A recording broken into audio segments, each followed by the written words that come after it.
আপনার সিনেমার বেশ কিছু বিষয় নিয়ে আলোচনা করতে চাই এজন্য যেমনটি বিধানজীবন তিনি বলছিলেন যে এই সিনেমার মধ্যে অনেক বিষয় আছে যেটা আমরা আমাদের মনস্পটে একটা সিনেমার ফ্রেম তৈরি করে রাখি যে এখানে শুরু হবে এখানে গিয়ে শেষ হবে, বিষয়টা আসলে শেষ পর্যন্ত এরকম দাঁড়াবে, কিন্তু আপনার সিনেমাটা সেরকম না।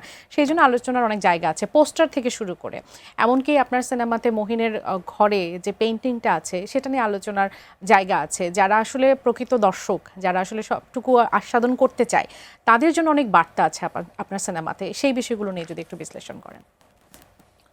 হ্যাঁ, ওই যে শুরুতে যে বিধানদা যে বলছেন সত্যজিতের প্রসঙ্গ, যে সত্যজিৎ যে প্রচ্ছদটা করেছিলেন বনলতা সেনের, এই প্রচ্ছদটা ভীষণ অপছন্দ করেছিলেন কবি স্বয়ং।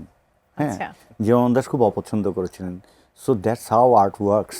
হ্যাঁ, মানে বিধানদা আমার ভালো বন্ধু, তো বিধানদার সব ক্রিটিসিজম আমার ভাল লাগবে আর বিধানদার আমার সব ছবি ভাল লাগবে, এটা কখন হবে না।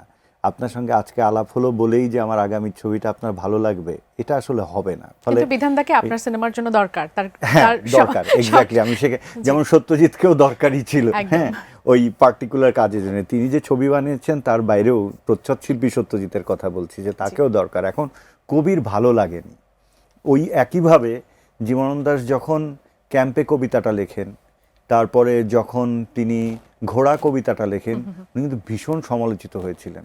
মানে এমন সমালোচনা যে ওগুলো কোনো কবিতাই হয়নি।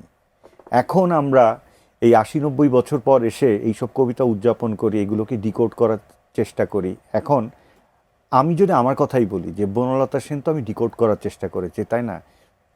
কবিতা হিসাবে বনলতা সেনের জন্ম হচ্ছে ৯১ বছর।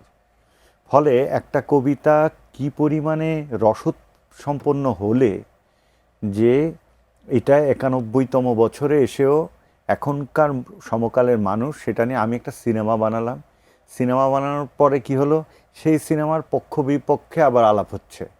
ফলে ওই আলাপটা, তার মানে কি, এই সিনেমাটা যদি ততটাই গুরুত্বপূর্ণ হয়ে উঠতে সক্ষম হয়, যেটা তো এখন বলা সম্ভব না, যদি হয়, তাহলে সিনেমাটাও হয়তো কবিতার মতোই প্রাসঙ্গিক থাকবে একটা দীর্ঘ বছরের জন্য।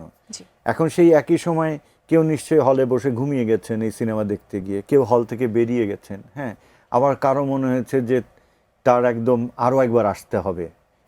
আজকেই আমার এক জায়গায় দেখা হয়েছিল যে ওনারা এটা থার্ড টাইম দেখছেন। এখন এরকম মানুষও আছে, আবার মাঝপথে চলে যাওয়া মানুষও আছে।